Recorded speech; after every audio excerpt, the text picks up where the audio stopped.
જય જય ખંભલાઈમાં 18 ઓગસ્ટ 2024 બપોરના 3:05 થઈ છે. રવિવાર. સુદર્શન બ્રિજ સુદર્શન બ્રિજ માનનીય નરેન્દ્ર મોદી સાહેબે 25 ફેબ્રુઆરી 2024ના દિવસે જેનું ઓપનિંગ કરેલું 2320 મીટર લાંબો છે અને 27 મીટર પહોળો છે.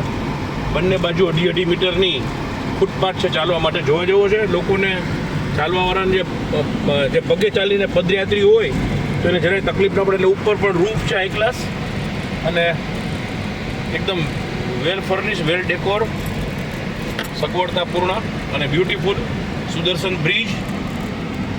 જીગરભાઈ અને જિજ્ઞાબેન કેનેડા. અને પુલ જુઓ તમે કેટલો સરસ અને વાયર બ્રિજ છે એટલે આ પણ પોતાની જગ્યાએ એને કે માર્વેલ વી કેન સે. સરસ મજાનો જો બધા ફોટોગ્રાફી કરે ને સેલ્ફી પોઈન્ટ ને ફોટોગ્રાફી પોઈન્ટ થઈ ગયો છે. રામેશ્વરનો જે પામન બ્રિજ છે એવી જ ફિલિંગ આવે. કદાચ એવું કહી શકાય પામન બ્રિજ હું 5-6 વાર ગયો પણ આ દેખાવમાં કદાચ પામન બ્રિજને પણ ટક્કર મારી દે એવો પુલ છે. બંને બાજુ તમને દેખાડતો છે વાયર, મોટા મોટા રોપ્સ.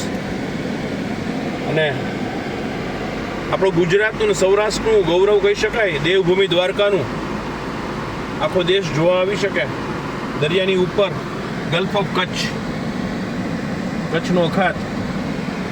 બધા જુઓ તમે, બધા જેમ રામેશ્વરના પામન બ્રિજ ઉપર બધા ફોટા પડાવે છે એવી રીતે બધા ફોટા પડાવે છે રોડ ઉપર અને બ્રિજ ઉપર.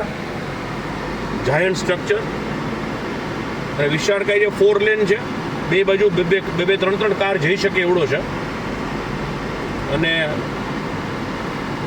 છોડો કલકી બાત પુરાની એવો સરસ મજાનો જે બોટની હાલાકી આપણે બધા સહન કરેલી છે અને આપણને એ લોકો લૂંટતા કે હેરાન કરતા કહી શકાય એવું એ બધું દૂર થઈ ગયું. હવે આપણી કાર બેટ દ્વારકા સુધી જઈ શકે. સેલ્ફ ડ્રાઇવિંગમાં જ આપણે જઈ શકીએ. અને પહેલાં તો આપણે ઓખા ઉતરવું પડતું અને ઓખામાંથી પછી કેટલી બધી હાલાકીનો સામનો કરીને બોટમાં બેસવાનું અને બોટવાળા આપણને ખબર છે બધું. પણ એને બદલે અત્યારે ઠેઠ આપણી ગાડી ત્યાં સુધી જઈ શકે અને કોઈ ભય વગર, કોઈ ટેન્શન વગર, કોઈ સ્ટ્રેસ વગર ખરેખર આપણે આનંદ કરવા નીકળ્યા. કૃષ્ણ ભગવાનની જે પોતાની નગરી કહેવાય છે બેટ દ્વારકા, અને કૃષ્ણ ભગવાન જ્યાં રહેતા, દ્વારકાધીશ છે, દ્વારિકામાં તો રાજ કરતા હતા પણ એનું નિવાસસ્થાન કે જ્યાં એને સુદામા મળેલા, મિત્રતાની જે પરાકાષ્ઠા કહેવાય કૃષ્ણ સુદામા, તો એ મિત્રતાની પરાકાષ્ઠા જ્યાં સાર્થક બની હતી અથવા બની હતી એ જગ્યા બેટ દ્વારકા. તો માનનીય નરેન્દ્ર મોદી સાહેબ અને અમિતભાઈ સાહેબે ખરેખર એક સરાહનીય કામ કર્યું છે. આપણે કોઈ પક્ષને મહત્ત્વ ના આપીએ પણ આવા લોકો જવલ્લે જ પૃથ્વી પર ઉતરતા હોય છે અને આપણે એને કયા શબ્દોમાં બિરદાવવા એ સમજાવી શકાતું નથી. આમાં કોઈ પક્ષીય વાત નથી ને હોય તોય કાંઈ વાંધો નથી. પણ જેણે જે સારું કામ કરેલું હોય તો આપણે દુશ્મન પણ સારું કામ કરે તો બિરદાવવું જોઈએ. ત્યારે આ તો આપણા નવા ભારતના યુગ નિર્માણના ભાગ્ય વિધાતા છે. એટલે એમને પણ પ્રણામ હૃદયથી અને ભગવાન કરે ખૂબ આશીર્વાદ. ભારત લાંબુ જીવે, સદા જીવે, ચિરંજીવી રહે અને ખૂબ ઉત્તરોત્તર એનો વિકાસ થાય. બેટ દ્વારકાથી હવે દ્વારિકા થઈને રાજકોટ તરફ પ્રયાણ. જય અંબા, જય શ્રી કૃષ્ણ.